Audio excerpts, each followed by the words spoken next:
Assalamualaikum warahmatullahi wabarakatuh. Halo sahabat Al-Fatih, welcome back to the channel Sekolah Al-Fatih TV. Hari ini Pak Krisna menemani sahabat-sahabat Al-Fatih dalam segmen podcast Al-Fatih TV. Seperti pada biasanya, Sekolah Al-Fatih TV pada saat podcast senantiasa mengundang alumni-alumni yang memiliki cerita-cerita ataupun kisah-kisah pengalaman yang sangat inspiratif.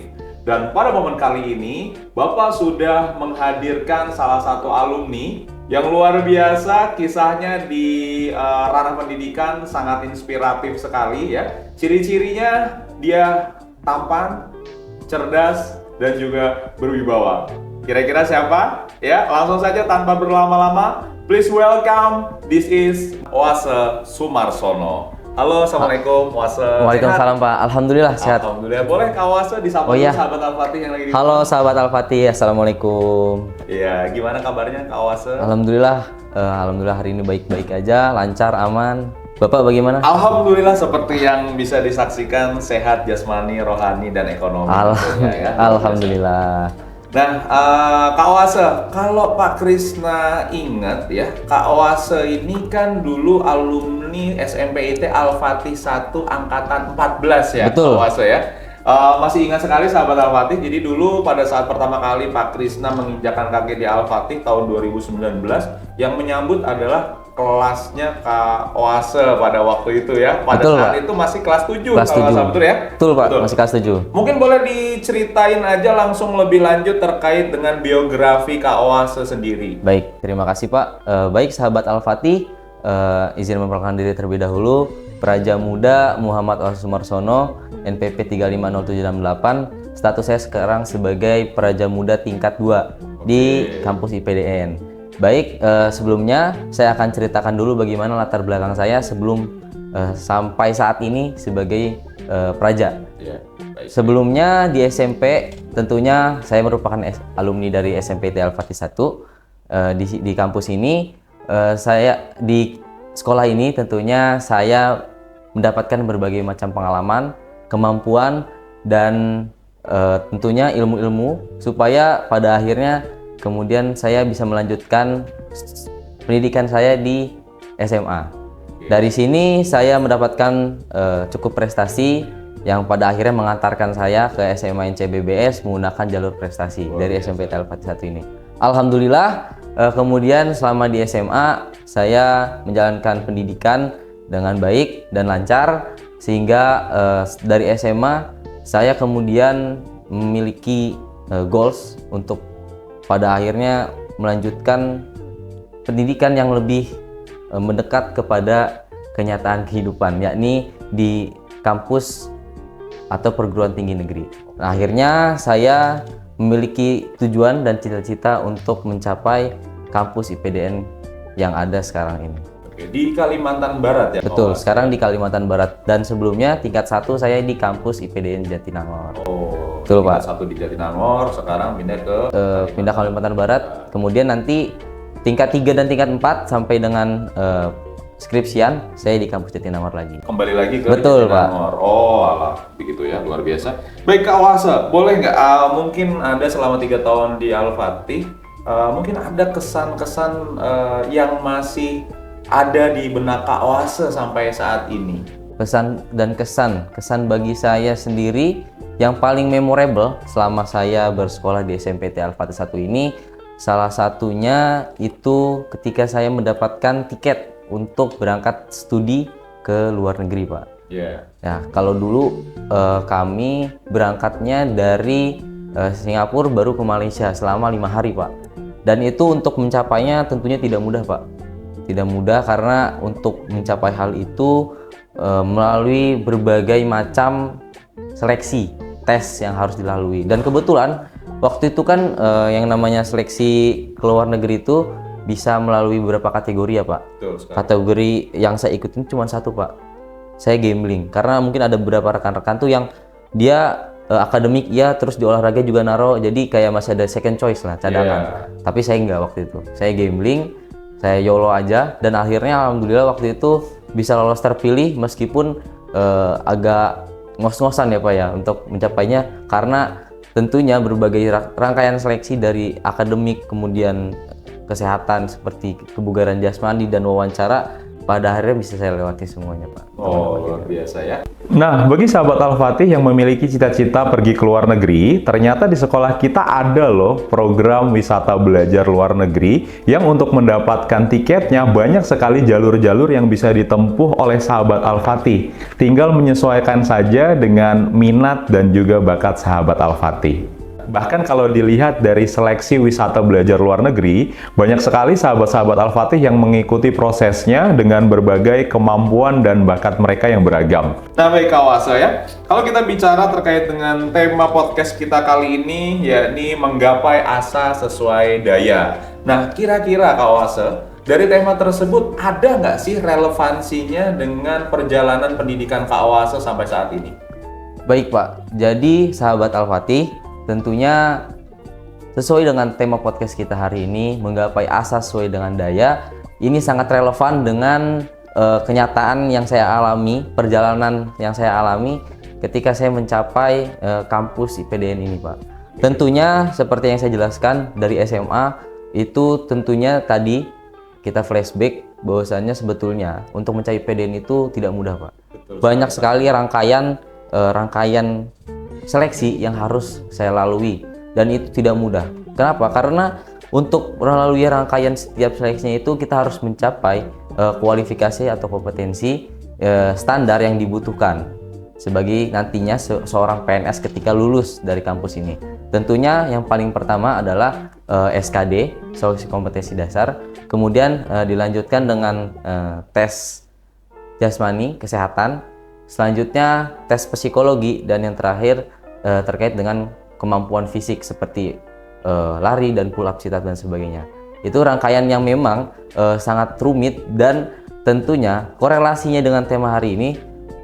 Ketika saya ingin mencapai mimpi saya untuk masuk IPDN, tentunya kita harus menyesuaikan dengan kemampuan yang kita miliki, Pak, supaya kita bisa mencapai apa yang kita inginkan. Ketika kita tidak bisa menyelaraskan kemampuan kita terhadap goals yang kita inginkan, apalah daya nanti justru malah itu akan menjadi sia-sia, Pak. Betul, pasti tentunya begitu ya. Jadi ketika kita mempunyai mimpi atau tujuan hidup, cita-cita yang tinggi, artinya kita harus juga disesuaikan dengan usaha yang terukur ya, Kak Oase ya. Mungkin boleh Kak Oase, pastinya kan untuk masuk ke IPDN ini, artinya kan banyak sekali jalur-jalur tes yang tadi setelah dijelaskan oleh Kak Oase ya. Mulai dari tes kemampuan dasar, kemampuan dasar, juga ada psikologi, sampai kemampuan fisik, mungkin sampai terakhir nanti ada wawancara. Kira-kira Kak Oase, pastinya kan saingannya sangat banyak sekali dari seluruh Indonesia yang mau masuk ke IPDN ya. Itu ada berapa saingannya Kak Oase? Kalau secara nasional sebetulnya pendaftar tahun lalu itu, Pak, untuk yang administrasinya saja mencapai angka 33.000 orang. Tetapi untuk Provinsi Banten sendiri waktu itu yang mendaftar sekitar 1000-an. 1000 orang. Betul, 1000 orang, dan itu hanya untuk kuota sahabat Al-Fatih itu hanya 11 orang yang sampai saat ini lolos sebagai peraja IPDN perwakilan Provinsi Banten di angkatan saya, Pak. Jadi itu melalui berbagai rangkaian yang memang cukup ketat, Pak. Bayangkan saja dari 1000 orang yang lolos seleksi kompetensi dasar itu hanya 33 orang. Hanya 33 orang. Berarti dari yang tadi 11 itu mungkin ada beberapa periode ya? Betul, Pak. Dari 33 orang di awal, kemudian nanti digugurkan dari berbagai rangkaian tuh, Pak, sampai pada akhirnya SK keputusannya siapa yang lolos pada akhirnya 11 orang itu dari 33 orang pertama itu, Pak. Berarti dari 1000 dipangkas menjadi 33, dipangkas lagi menjadi 11 orang tuh. Saya merinding sahabat Al-Fatih. Ternyata di depan kita semua merupakan alumni terbaik Al-Fatih yang menggugurkan ribuan ya, ratusan lebih ya persaing dari Banten untuk bisa lolos menjadi mahasiswa IPDN. Alhamdulillah. Kalau misalnya boleh tahu Kak Oase, menu latihan Kak Oase untuk bisa fighting di seleksi masuk ke IPDN itu apa aja Kak Oase? Tentunya untuk menu latihannya sendiri, Pak, kita harus programkan. Misalkan dalam 1 minggu itu kita harus bagi. Pertama untuk meningkatkan kemampuan kognitif kita, yakni untuk mencapai lulus di seleksi kompetensi dasar. Itu ada 3 kategori. Yang pertama ada tes wawasan kebangsaan, tes intelijensi umum, dan tes kepribadian. Itu harus selalu di drilling, Pak. Kebetulan sahabat Al-Fatih dan Bapak untuk SKD ini sendiri banyak sekali tryout dan latihan soalnya di luar sana. Baik itu di website maupun di buku-buku yang dijual di Gramedia itu banyak. Jadi harus selalu di drilling dalam 1 minggu itu. Biasanya saya 5 hari, Pak. 5 hari. Kecuali Sabtu dan Minggu. Oke. Yang dipakai memang khusus untuk rest dan beristirahat. Selain itu, kita juga harus menyeimbangkan dengan pola tidur kita, kemudian konsumsi makanan kita, supaya ketika kita berolahraga untuk mencapai tadi tes fisik itu kan untuk lari, sit up, pull up dan sebagainya itu harus sering drilling. Itu juga dilaksanakan. Saya itu 1 hari, misalkan hari ini untuk lari, besok untuk push up, pull up, kemudian dan seterusnya. Jadi bergantian setiap harinya seperti itu, Pak, kalau menurut latihan saya. Tapi yang menarik adalah yang tadi disampaikan Kak Awase, meskipun di tengah struggle-nya Kak Awase drilling latihan-latihan, tetap ada hari libur. Betul. Ya, Sabtu dan Minggu. Betul, ya, Pak. Awase, ya. Karena memang rest itu perlu, Pak. Stres itu perlu ya. Karena untuk merefresh kembali, menyegarkan kembali pikiran kita supaya kita bisa lebih fokus lagi ke depannya. Baik pikiran maupun fisik juga tentunya punya hak untuk istirahat. Betul. Untuk sahabat Al-Fatih. Nah, baik Kak Awase. Kemudian kita itu kan tahu bahwasanya mungkin salah satu mungkin ketika dulu Kak Awase bersekolah di SMP IT Al-Fatih 1 banyak sekali baik teman-teman adik-adik di SD maupun di SMP yang memiliki bakatnya masing-masing, kemampuan masing-masing ya kan. Betul, Pak. Bahkan tadi ketika kalau dilihat dari seleksi wisata luar negeri, dari ada beberapa kategori, ada 1 orang bisa memilih lebih dari 2 kategori. Artinya mereka kan memiliki kemampuan yang masing-masing lah gitu ya, berbeda. Nah, kira-kira Kak Awase, apa sih, gimana sih caranya ketika kita itu memiliki tujuan yang tinggi, cita-cita yang besar, kita itu bisa yakin bisa meraih cita-cita tersebut dengan kemampuan yang sudah kita miliki? Baik, sahabat Al-Fatih dan juga Bapak, mungkin kalau dari pandangan saya pribadi, untuk bagaimana kita mencapai apa yang kita inginkan, tentunya kita harus tahu dulu apa sih yang menjadi potensi diri kita gitu. Kita jangan terlalu memaksakan harus sama dengan orang lain. Betul. Kita jangan terlalu terpaku dengan capaian orang lain tuh kayaknya semuanya bisa deh, kayaknya semuanya dia bisa dapatkan, semua hal dia bisa laksanain. Tapi kita nggak bisa berpandangan ke situ. Kita harus tahu diri kita, batasan diri kita, dan kemampuan kita itu di mana. Misalkan kayak tadi, beberapa teman saya bisanya mampunya di kemampuan olahraga seperti futsal. Fokus saja untuk meraih futsal itu sampai mana? Sampai tingkat tertinggi kalau bisa. Jadi lebih baik fokus di satu bidang yang dimana kita menguasainya dibanding kita harus fokus ke yang lain-lain dan akhirnya kita tidak bisa mencapai apa-apa. Jadi apa yang menjadi kemampuan dan goals kita itu harus kita fokuskan. Pertama, kita harus punya mimpi dari potensi kita ini. Kita memiliki potensi di misal tadi kemampuan futsal. Maka mimpi kita adalah untuk menjuarai kejuaraan futsal di tingkat nasional. Dari situ kita harus fokuskan. Cukup satu bidang saja, yang penting apa? Yang penting kita mencapai apa yang kita inginkan, apa yang kita mimpikan. Dan itu harus selaras dengan perjuangan, doa, dan usaha. Karena tanpa doa dan usaha semua juga akan nol. Jadi kita harus kembalikan lagi kepada diri kita sendiri untuk senantiasa berserah diri kepada Allah dan juga menyelaraskan dengan kemampuan-kemampuan kita yang kita latih, dan kita tidak boleh sama sekali anggap remeh terhadap apa yang kita inginkan. Luar biasa sahabat Al-Fatih ya. Ini Awase ngomong-ngomong bisa dapat cara bicara yang luar biasa keren kayak gini dari pengalaman dari Pak. Tentunya dari ya. Betul, Pak. Alhamdulillah dari SMP ke SMA sampai ke kuliah, alhamdulillah banyak pengalaman lah untuk alhamdulillah bicara. ketika kita terjun atau kita masuk ke lingkungan yang mendukung kita secara positif, artinya tentunya kita juga akan ikut menjadi pribadi yang terus upgrade seperti itu ya Kak Awase ya. Baik Kak Awase, menurut informasi ya, karena Bapak juga melihat di postingannya Kak Awase sempat beberapa waktu lalu ya, itu terkait untuk mencalonkan diri menjadi Praja Senapati di kampus IPDN Kalimantan Barat. Nah, boleh nggak sih dikasih tahu kira-kira apa sih sebetulnya Senapati Praja di kampus IPDN itu, dan kira-kira statusnya Kak Oase itu gimana? Apakah kemarin hasil mencalonkan dirinya sesuai dengan yang diinginkan? Siap, Pak. Ataupun Baik, tidak, gimana? dengan senang hati Pak. Sahabat Al-Fatih, sebelumnya saya izin menjelaskan terkait apa itu Senapati Praja. Jadi Senapati Praja ini, kalau kita bicara di lingkup pemerintahan daerah, kita berkaca kepada bupati, yakni suatu kepala di daerah dengan lingkup kabupaten. Seperti hal yang sama, jadi kita merefleksikan hal yang sama di kampus IPDN Kalimantan Barat. Jadi kebetulan Senapati itu Pak, itu sebagai bupati, bupatinya Praja. Jadi di bawahnya bupati itu ada beberapa instansi dan perangkat-perangkat lainnya yang membantu untuk menjalankan roda pemerintahan di kampus IPDN Kalimantan Barat. Tentunya untuk hasilnya sendiri, alhamdulillah seperti yang tadi disampaikan, bahwasanya terpilih sebagai Senapati Praja itu juga berkat kalau saya lihat di komen postingan yang saya lihat ya Pak, itu ada dukungan juga dari Bapak Ibu Guru Al-Fatih, dan alhamdulillah saya berterima kasih banyak tentunya untuk dukungannya. Dan alhamdulillah berkat doa, usaha, dan doa orang tua juga, pertama ibu saya, tentunya saya bisa terpilih menjadi Senapati Praja, dan alhamdulillah sudah dilantik sekarang sebagai Senapati Praja muda di lingkup IPDN Kampus Kalimantan Barat. Luar biasa, sahabat Al-Fatih. Berarti Senapati Praja itu semacam kalau di kampus umum itu BEM gitu ya? BEM, betul. BEM, tapi skalanya lebih mini Pak. Jadi cuman lingkupnya satu angkatan aja Pak. Karena kalau di kampus Jatinangor sendiri itu sebetulnya ada lagi Pak namanya Menggalapati Praja. Itu gubernur Praja kalau kata orang-orang. Tapi kan sebelum mencapai gubernur harus jadi bupati dulu betul. Kan? Jadi di bawah jajaran gubernur. Kan? Ya, betul. Luar biasa.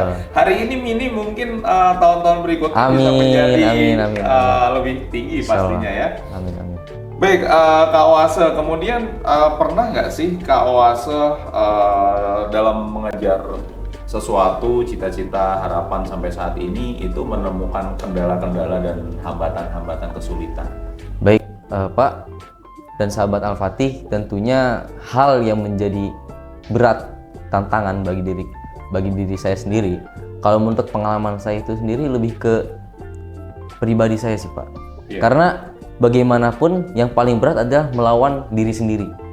Karena bagi saya pribadi, untuk mencapai hal-hal yang saya inginkan tuh, kalau dikonsep, digambarkan itu tidak sulit Pak. Cuma tinggal kamu menyiapkan ini untuk mencapai ini. Misalkan saya ingin menjadi senapati, pertama kamu harus lolos seleksi pertama akademik. Tentunya untuk mencapai untuk meloloskannya bagaimana? Kita harus belajar akademik sesuai dengan apa yang telah dikisi-kisikan, gitu kan. Tapi terkadang itu yang menjadi kendala dan tantangan adalah bagaimana kita menjalankannya.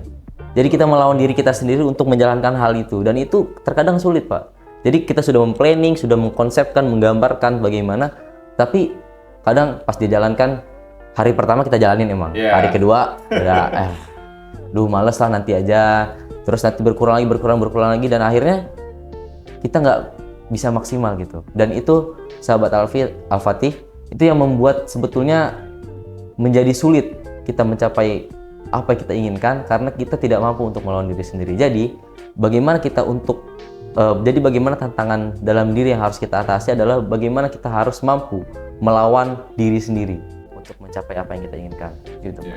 Jadi sahabat Al-Fatih, sesuai dengan apa yang disampaikan Kak Oase, memang salah satu tantangan terberat kita adalah untuk bisa menjaga konsistensi dan juga fokus tujuan hidup kita gitu ya. Betul. Luar biasa Kak Oase ya, menarik sekali. Jadi sahabat-sahabat Al-Fatih, bagi yang punya cita-cita ataupun ingin melanjutkan ke IPDN, fokuskan tujuan, ukur latihan-latihan ya. Tadi sudah dijelaskan oleh Kak Oase, silahkan dipersiapkan dari sekarang ya. Apa aja menu-menu latihannya, supaya ketika nanti benar-benar pada waktunya tes, kita semua, adik-adik sahabat Al-Fatih semua tidak menemukan kesulitan yang berarti. Nah, Kak Oase, kita kembali ke Kak Oase. Menurut Kak Oase ya, sampai dengan Kak Oase bisa ada di posisi saat ini, bagaimana sih peranan dan pengaruh orang-orang tercinta bagi Kak Oase? Baik, sedikit menjelaskan terkait dengan apa sih peran dari orang-orang sekitar saya. Pertama tentunya sahabat Al-Fatih yang paling utama adalah restu orang tua. Itu yang paling luar biasa mengantarkan saya sampai ke titik saat ini. Karena tentunya tanpa restu orang tua kita nggak akan mendapatkan apa yang kita inginkan. Segala-galanya itu, seluruh yang kita inginkan itu berawal dari berangkat dari restunya orang tua. Restunya Allah, restunya orang tua. Jadi ketika kita mampu mengambil hati orang tua kita, tentunya segala-gala hal yang kita inginkan pasti selalu diusahakan, apapun itu. Terutama untuk ibu saya sendiri, beliaulah yang selalu mendorong dan mensupport saya sebagaimana saya apa-apa yang saya inginkan. Masuk IPDN, kamu butuh apa kak, segala macam. Tentunya beliau yang fasilitasi seluruhnya. Karena itu adalah restu orang tua. Tentunya kita harus selalu bergantung pada restu orang tua supaya apa-apa yang kita inginkan tentunya bisa tercapai. Selain dari itu, dukungan dari orang-orang terdekat, di mana kita itu harus memiliki relasi yang baik juga dengan guru-guru kita yang dahulu, baik dari SMP, SMA, terus juga orang-orang terdekat di rumah, tetangga, dan juga teman-teman kerabat. Itu kita harus selalu membangun hubungan yang baik, karena tentunya kalau kita punya hubungan yang baik sama orang, pastinya hal-hal positif itu akan datang dengan sendirinya gitu. Kalau misalkan kita selalu punya hubungan yang buruk sama orang lain, kita nggak akan pernah tahu mereka akan doain apa sama kita. Jadi yang namanya relasi dan hubungan positif dengan sesama itu sangat perlu Pak, karena itu akan yang membawa doa-doa baik ke kita untuk kita ke depannya seperti apa gitu Pak. Luar biasa sahabat Al-Fatih ya.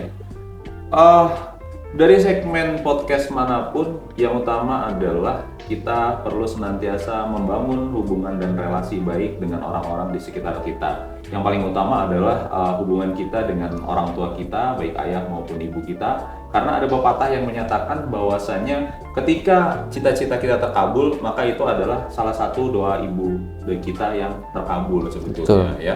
Jadi Betul, bagi Pak. sahabat Al-Fatih yang masih suka kurang respect dengan teman-temannya, masih suka bernada tinggi ketika bicara dengan ayah ibundanya, mulai saat ini perbaiki hubungan dengan teman-teman, perbaiki hubungan dengan guru-guru. Mohon maaf kepada kedua orang tua, barangkali doa-doa dari mereka merupakan salah satu baik penghambat maupun bisa memperlancar kalian dalam mencapai cita-cita sahabat Al-Fatih semuanya. Nah, baik Kak Wase, sebelum kita close perbincangan yang luar biasa, inspiratif sekali kita pada hari ini, boleh dong Kak Wase bisa sampaikan mungkin ada pesan, kesan, atau saran untuk sahabat-sahabat Al-Fatih. Baik, sahabat Al-Fatih, di sini saya sebagai salah satu alumni dari SMPT Al-Fatih 1 angkatan 14. Halo angkatan 14. Jadi di sini kepada adik-adik semua saya ingin menyampaikan untuk menjadi versi terbaik dari diri sendiri. Bagaimanapun, apapun itu, adik-adik harus mampu menjadi versi terbaik dari diri sendiri. Bagaimana caranya? Adik-adik silahkan gali potensi diri, kenali diri lebih dalam, sampai mana batasan adik-adik, bagaimana kemampuan adik-adik ini bisa dikembangkan, kemana sih arahnya, silahkan adik-adik kembangkan. Dan jangan pernah takut untuk bermimpi, karena mimpi itu gratis, gak ada yang jual. Jadi silahkan, setinggi apapun kalian bermimpi, tentunya jangan lupakan restu dari orang tua, orang-orang sekitar kita, berdoa kepada Allah, dan juga tentunya bekerja keras untuk mencapai mimpi yang kita inginkan. Luar biasa Kak Wase ya, sahabat Al-Fatih. Tadi close penutup dari Kak Wase menutup perbincangan kita pada hari ini. Jadi pada dasarnya setiap orang pastinya memiliki harapan dan cita-cita yang besar. Namun kita yakin bahwasanya setiap orang pasti memiliki batasan-batasan, tapi juga memiliki kemampuan-kemampuan dan keunggulannya masing-masing. Apapun batasannya, sebesar apapun cita-citanya, dengan usaha, doa, dan ikhtiar, dan tentunya dengan hubungan-hubungan yang baik terhadap semua orang, terkhusus orang tua kita, pastinya Allah akan memudahkan jalan kita dalam meraih cita-cita tersebut. Baik Kak Oase, alhamdulillah kita semua sudah sama-sama ada di Alhamdulillah. penghujung acara kita pada hari ini. Baik sahabat Al-Fatih, sebelum kita tutup perbincangan kita kali ini, ada kuis nih dari Pak Krisna. Yang pertama adalah, melalui jalur apakah Kak Oase mendapat tiket wisata belajar luar negeri di SMPIT Al-Fatih 1? Dan yang kedua adalah, bagaimana cara kita menjadi versi terbaik diri kita dengan berbekal kemampuan yang ada dalam diri kita? Sebutkan 2 saja. Silakan sahabat Al-Fatih tulis jawaban di kolom komentar. Bagi sahabat Al-Fatih yang menuliskan jawaban paling cepat dan paling tepat akan mendapat hadiah dari sekolah. Baik sahabat Al-Fatih, alhamdulillah kita semua berada di penghujung acara kita pada hari ini. Kami ucapkan terima kasih. Terima kasih, Pak. Terima kasih kembali. Mudah-mudahan bisa senantiasa menginspirasi adik-adik di SMPIT maupun SDIT Al-Fatih 1, dan kami juga di Sekolah Islam Terpadu Al-Fatih 1 senantiasa mendoakan Kak Oase untuk dipermudah dalam segala urusan, dilancarkan dalam meraih cita-cita Kak Oase sampai nanti sesuai di puncak cita-cita yang diharapkan Kak Oase. Amin. Ya. Sampai berjumpa kembali Kak Oase. Siap. Ya. Namun sahabat Al-Fatih, sebelum ditutup tentunya jangan lupa untuk like, komen, share, dan subscribe di channel YouTube Sekolah Al-Fatih TV. Baik sahabat Al-Fatih, sekian dari Bapak dan juga saya Muhammad Oase Sumarsono. Sekian, terima kasih. Wassalamualaikum warahmatullahi Wabarakatuh.